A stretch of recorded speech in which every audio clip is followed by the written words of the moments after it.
Fala pessoal, tudo bem com vocês? Na aula de hoje nós vamos estudar este gigante, este dragão gigantesco, uma potência econômica, a China.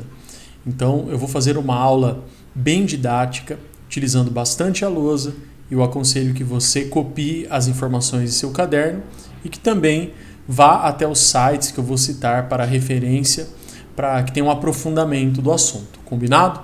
Então vamos para a lousa, pessoal. A China, a primeira curiosidade que eu tenho para falar para vocês é em relação à bandeira da China. Você sabe que a China tem uma bandeira vermelha, as cores ali do socialismo, do comunismo, e ela tem algumas estrelas dentro da sua bandeira. Você já reparou que é uma estrela maior e 4 estrelinhas que estão numa posição como se fosse prostradas diante dessa estrela maior. O significado está relacionado ao que as estrelas representam. A estrela maior representa o Partido Comunista Chinês, o PCCH. Não confunda com o PCC, aquela organização criminosa e tal. O Partido Comunista Chinês, ele é o único partido da China. Na realidade, existem até outros partidos, mas são partidos menores, como se fosse uma segunda divisão. Porque a China é um país socialista e que não é necessariamente um exemplo de democracia, já que as pessoas não votam para escolher os seus representantes e é o próprio Partido Comunista que escolhe o líder político do país. As 4 estrelas menores que estão em volta representam os 4 povos da China. Então, os povos da China, das 4 regiões diferentes da China, como se fosse o povo da China respeitando e assim, como se fosse prostrado diante das leis e das regras que o partido estabelece. Uma segunda característica importante sobre a China é o fato dela ser conhecida como um país socialista de mercado. Socialista de mercado. Vai anotando comigo?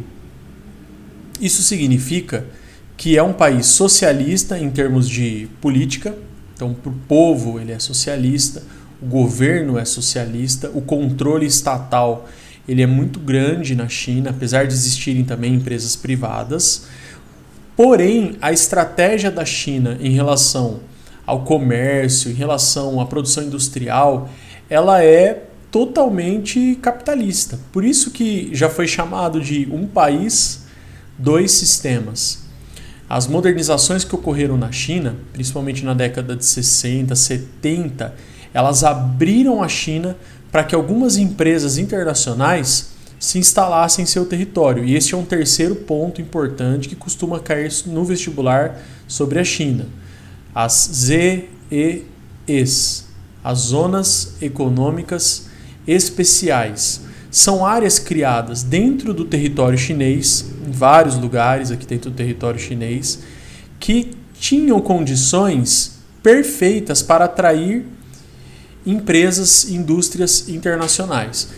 Basicamente, um transporte eficiente, mão de obra extremamente barata. Nessa época ainda era mais barata, porque a maioria da população da China ainda era rural. Então as pessoas se sujeitavam a trabalhar por salários muito baixos.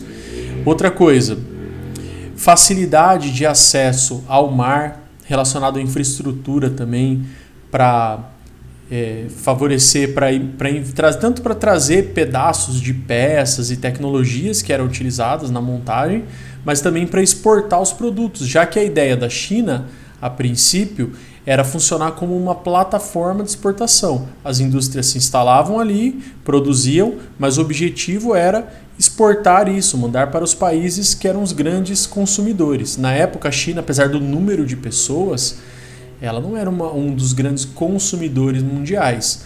Em quantidade até que sim, mas em qualidade e demanda por produtos mais desenvolvidos, mais bem elaborados, a China ainda não era uma grande consumidora. Inclusive, se vocês conversarem aí com quem é um pouco mais velho, vocês vão ver que China, no passado, era sinônimo de produtos falsificados e de péssima qualidade. E tudo isso vem mudando bastante Mais uma coisa, e esse aqui vale uma pesquisa, tá? Da ZES no passado ao projeto Made in China ou Made in China 2025. Se você jogar este termo no Google, vai aparecer ali algumas reportagens. Eu aconselho muito que você leia uma dessas reportagens que fala justamente do desejo da China, da mudança de estratégia chinesa, que não quer apenas hoje ser uma montadora de produtos, ficar reproduzindo produtos, mas ela quer criar tecnologias. Isso vai desde avião, armamentos, até tecnologia de energias limpas, até a corrida espacial. Por isso que fala-se até em uma nova corrida espacial. Não mais Estados Unidos versus União Soviética, aquela coisa de Guerra Fria, mas uma corrida espacial China e Estados Unidos. Recentemente a China lançou também um foguete rumo a Marte com um rover, com um robozinho muito semelhante aos robozinhos que a NASA já enviou para Marte para pesquisa. Então a China está bem avançada em termos tecnológicos e ela não quer apenas ser uma montadora de produtos, uma grande fábrica, ela quer ser cabeça também, criar coisas, tá? Outro exemplo são os celulares chineses e as tecnologias chinesas que você já deve ter aí na sua casa. Marcas que estão ganhando destaque mundial pela sua qualidade, velocidade dos celulares, potência e design e tudo isso que antigamente era só cópia. Ou o mercado voltado para os chineses, atualmente espalhados pelo mundo inteiro. Um exemplo é a Xiaomi, que tem conquistado cada vez mais mercado, e também carros maravilhosos. Recentemente eu estava dando uma olhada no Tigo, que é um carro de uma marca chinesa, fantástico, cheio de tecnologia e com preço sempre um pouco abaixo dos concorrentes. Então vocês estão pegando aqui algumas ideias que vale a pena você dar uma olhadinha e outras que vale a pena uma pesquisa, uma leitura a mais. Então, feita essa introdução, nós vamos falar agora de aspectos um pouco mais direcionados à parte física. Tá? Em primeiro lugar, a China está localizada numa porção do planeta, aqui já é o Japão, ó, que são as Coreias, conhecida como Extremo Oriente. Então, a China está localizada no extremo oriente da Ásia. Extremo Oriente. E a China, ela faz fronteira com vários países, ó. Então ela faz fronteira aqui com a Mongólia, com os países da Ásia Central, com a Índia, que é muito importante, ó. Olha a fronteira da China com a Índia. Aqui outros países na região do Himalaia, do Sudeste Asiático. Então é um país que está numa posição estratégica, cercada por outros países e com uma grande saída para o mar. Outra característica em relação à parte física da China é que ela é o quarto ou terceiro maior país do mundo. Se você olhar no site, no World Factbook, o site da CIA, eles colocam a China como o quarto maior país do mundo, atrás dos Estados Unidos. Tudo isso por uma questão, gente, de territórios que contam a parte marítima do território, que são as faixas que é conhecido como mar territorial. Como os Estados Unidos ele tem saída para o Atlântico e para o Pacífico, então eles reivindicam uma faixinha um pouco maior que dá essa alteração. Mas o tamanho da China e dos Estados Unidos é muito semelhante, tá? Em torno de 9,6 milhões de quilômetros quadrados. 9,6 milhões de quilômetros quadrados, o que coloca a China aí como quarto, de acordo com os Estados Unidos, ou terceiro maior país do mundo, perdendo apenas para a Rússia e para o Canadá. E esse território muito extenso, ele tem uma grande diversidade de paisagens, bem diversificado mesmo. Então a gente encontra, por exemplo, aqui na divisa com a Índia e com o Nepal também, Butão, a grande cordilheira do Himalaia. O Himalaia, como vocês já sabem muito bem, ele é formado pelo choque de placas tectônicas. Isso significa que essa região da China, do Himalaia, vou colocar só a inicial para vocês depois forçarem um pouco a cabeça. Se tiver dificuldade, reveja o vídeo. É uma região de instabilidade geológica sísmica. Então tem terremoto, tem risco de vulcão, tá? Tem dobramentos recentes, montanhas muito elevadas, clima extremamente frio no topo dessas montanhas.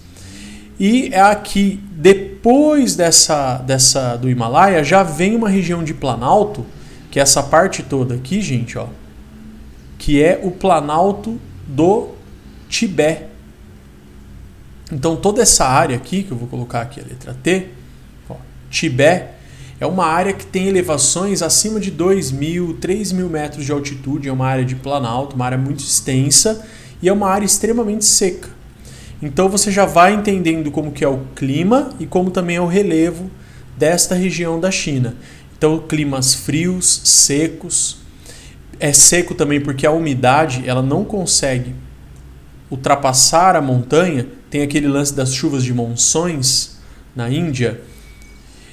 Aqui tem monções também, tá? Aqui as monções conseguem chegar no sul da China. Mas depois do Himalaia, no Planalto do Tibete, é uma região seca, que é bem menos povoada também, uma região de altitudes elevadas.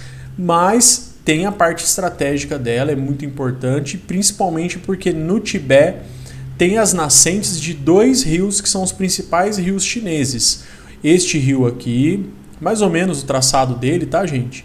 Que é o rio Yangtze. Rio Yangtze. Também conhecido como Rio Azul. Neste rio está instalada a maior usina hidrelétrica do mundo, gente. Fica mais ou menos aqui, ó. É a usina hidrelétrica de Três Gargantas. Ela é gigantesca, ela fica num vale assim entre os planaltos. É a coisa mais linda. Você pode dar uma pesquisadinha na internet para ver imagens. E tem este outro rio, então aqui é o rio Yangtze, número 1. Aqui o número 2. Também nasce nessa região, mas corre mais para o norte, que é o rio Huanghe-ho. Huanghe-ho, também conhecido como Rio Amarelo. Então são os 2 principais rios chineses, eles nascem nessa região mais elevada e você já vai entender que nesta porção toda aqui, na parte leste da China, é uma extensa planície. Então essa parte toda é uma planície, varia de 0 a 200 metros de altitude e também é a região mais povoada da China. Aqui é onde estão as principais cidades e o destaque está para Pequim, que fica aqui. Tem Xangai também, que fica por aqui.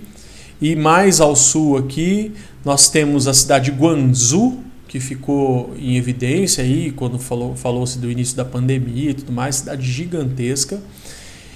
E aqui tem, numa ilhinha, uma cidade que se você caísse de paraquedas, exceto pela letra, você ia pensar que está em Nova York, que é Hong Kong. Então, Hong Kong, eu vou falar uma coisa sobre Hong Kong, também importante, vou anotar aqui na nossa lista de assuntos.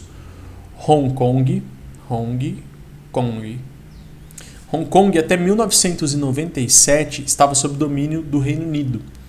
E ela foi devolvida à China com uma condição, que Hong Kong tivesse autonomia política. Ela não teria autonomia militar, em termos de defesa, mas ela teria uma autonomia política. As pessoas de Hong Kong, de acordo com esse tratado que eles fizeram ali para a devolução de Hong Kong, poderiam escolher os seus representantes. Mas isso, gente, não foi colocado em prática e o governo chinês acaba sempre exercendo uma pressão sobre Hong Kong, cerceando um pouco a liberdade de expressão das pessoas e também o direito delas de escolherem seus representantes. Isso já teve problema, tá? Teve problema em 2007, teve até manifestação alguns anos aí, o pessoal com guarda-chuva nas ruas, ficou bem característico que eles usavam os guarda-chuvinhas amarelinhos. Eles estavam manifestando por maior autonomia política, por maior liberdade de expressão também. E agora, em 2019, a coisa estourou. De um ano para cá, muitos protestos têm acontecido em Hong Kong, justamente o povo pedindo maior autonomia política, maior liberdade de expressão e direito de escolher os seus representantes. Então, isso é um assunto que é quente para vestibular. Fique por dentro, hein? Continuando aqui nossa parte física da China, a China, como eu estava falando para vocês, ela tem diferentes características em suas regiões. Por exemplo, já falei do Himalaia e do Tibete. Aqui dessa parte da China tem um deserto, gente, enorme, um baita de um deserto. E aqui também é uma região muito seca. Então nós temos regiões que não são tão habitadas quanto a região das planícies, que eu destaquei aqui com a cor verde.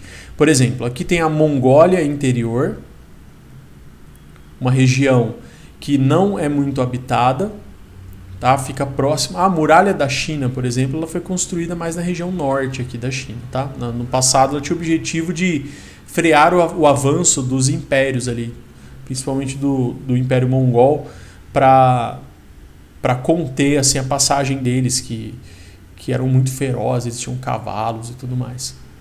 Aqui é a Mongólia interior.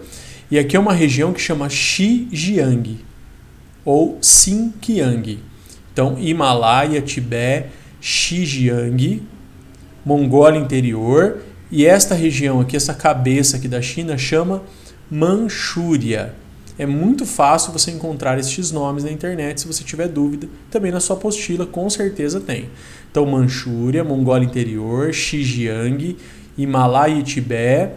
E aqui é a região das planícies orientais. Pensa que é para o lado leste, voltado para o oriente. Tá? Planícies orientais da China é a região mais povoada da China.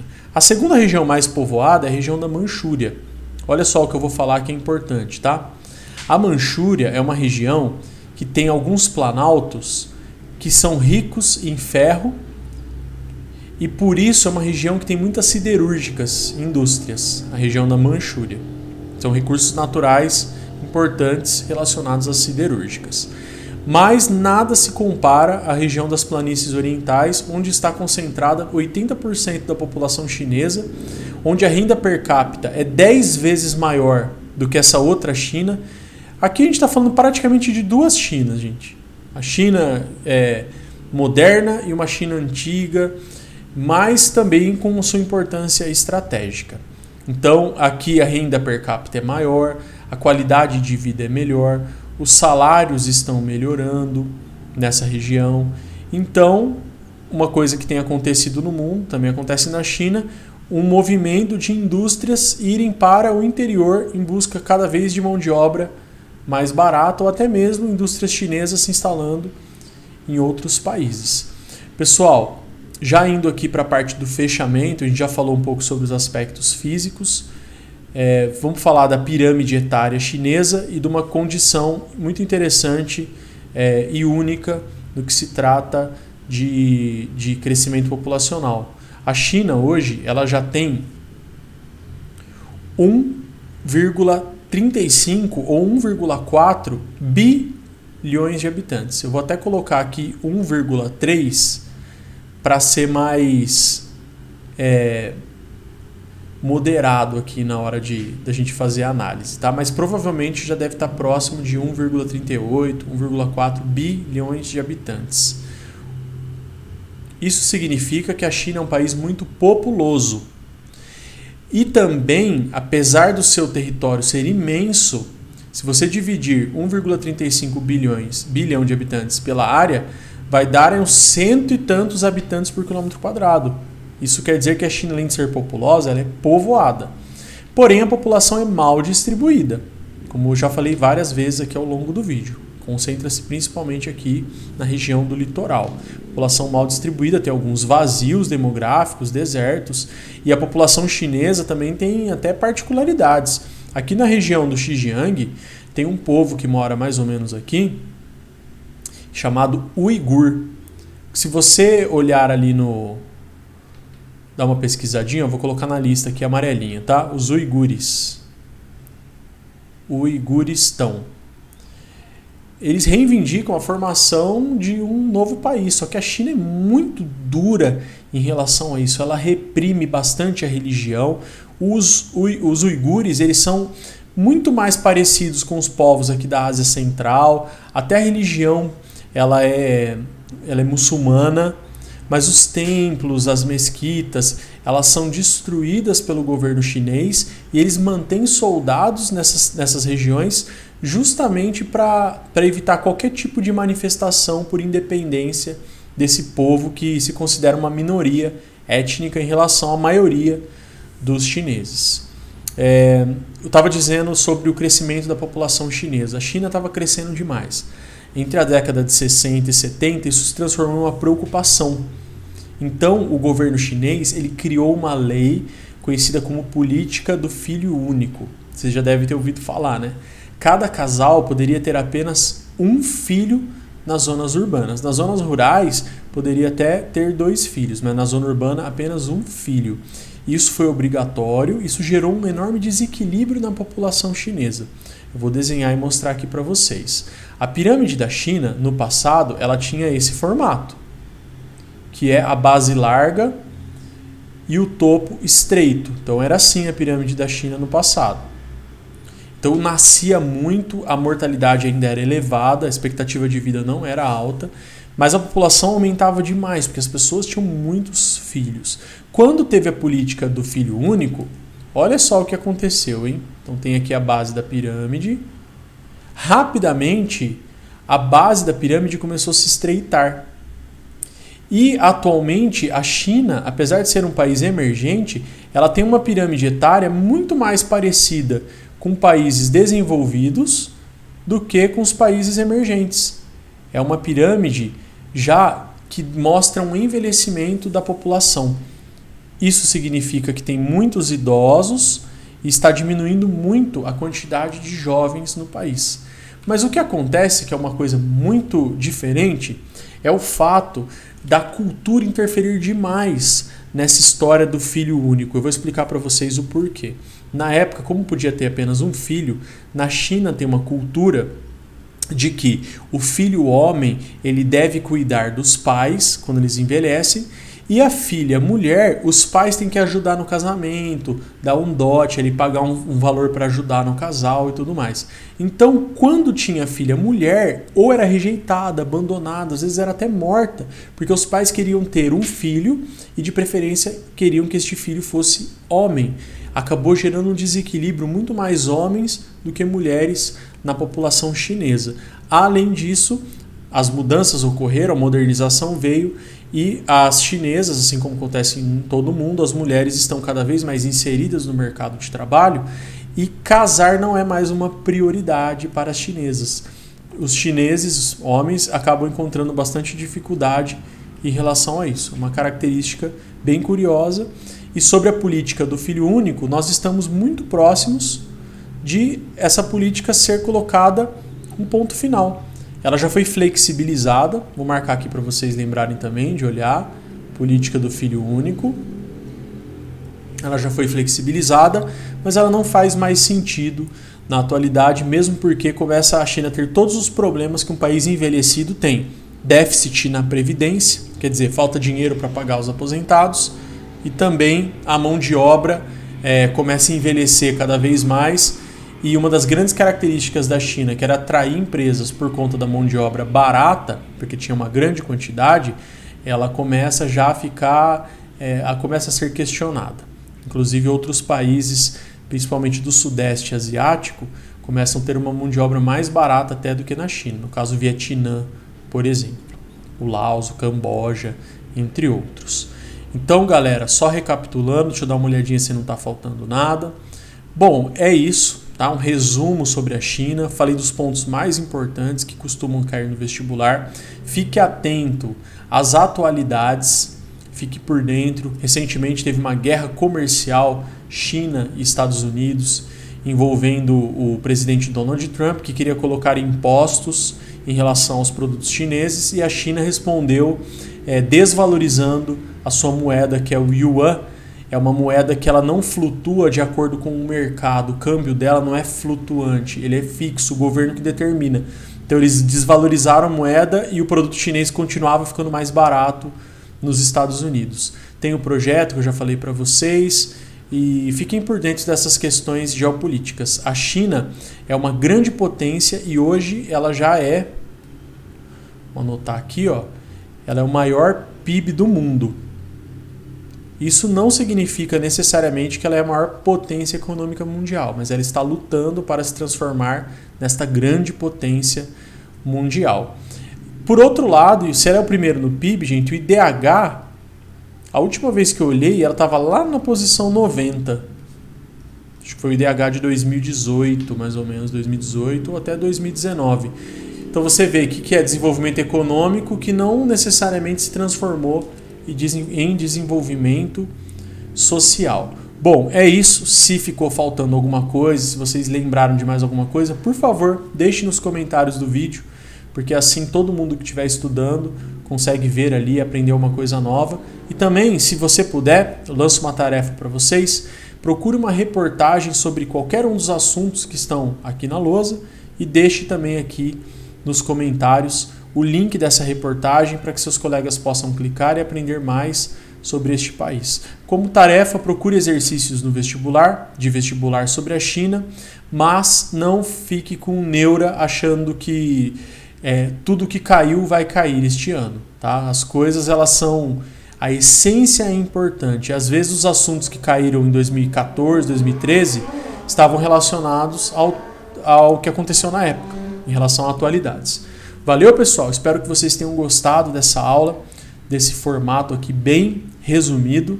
E você complementa, obviamente, fazendo suas leituras e fazendo seus exercícios. Obrigado e até a próxima aula.